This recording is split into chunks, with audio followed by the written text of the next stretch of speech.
Hello and welcome. Today we're reading another story from our book Rootabaga Stories by Carl Sandburg. And today's story is titled How the Potato-Faced Blind Man Enjoyed Himself on a Fine Spring Morning. On a Friday morning, when the flummy whisters were yodeling yisters high in the elm trees, the potato-faced blind man came down to his work, sitting at the corner nearest the post office in the village of Liver and Onions, and playing his gold that used to be accordion for the pleasure of the ears of the people going into the post office to see if they got any letters for themselves or their families. "It is a good day, a lucky day," said the potato-faced blind man, "because for beginning, I have heard high in the elm trees the flummy whisters yodeling their yisters in the long branches of the lingering leaves. So, I am going to listen to myself playing on my accordion the same yisters, the same yodels, drawing them like long, glad breathings out of my glad accordion, long breathings of the branches of the lingering leaves." And he sat down in his chair. On the sleeve of his coat, he tied a sign, "I am blind too." On the top button of his coat, he hung a little thimble. On the bottom button of his coat, he hung a tin copper cup. And on the middle button, he hung a wooden mug. By the side of him, on the left side of the sidewalk, he put a galvanized iron wash tub, and on the right side, an aluminum dishpan. "It is a good day, a lucky day, and I am sure many people will stop and remember the potato-faced blind man," he sang to himself like a little song as he began running his fingers up and down the keys of his accordion, like the yisters of the lingering leaves in the elm trees. Then came pickups. Always it happened. Pickups asked questions and wished to know. And so this is how the questions and answers ran when the potato face filled the ears of pickups with explanations.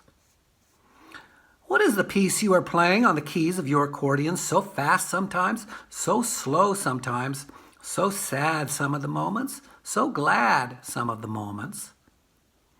"It is the song the mama flummy whisters sing when they button loose the winter underwear of the baby flummy whisters and sing, 'Fly, you little flummies, sing, you little whisters.'" "And why do you have a little thimble on the top button of your coat?" "That is for the dimes to be put in. Some people see it and say, 'Oh, I must put in a whole thimbleful of dimes.'" "And the tin copper cup?" "That is for the baseball players to stand off 10 feet and throw in nickels and pennies. The one who throws the most into the cup will be the most lucky." "And the wooden mug?" "There is a hole in the bottom of it. The hole is as big as the bottom. The nickel goes in and comes out again. It is for the very poor people who wish to give me a nickel and yet get the nickel back." "The aluminum dishpan and the galvanized iron wash tub, what are they doing by the side of you on both sides of the sidewalk?"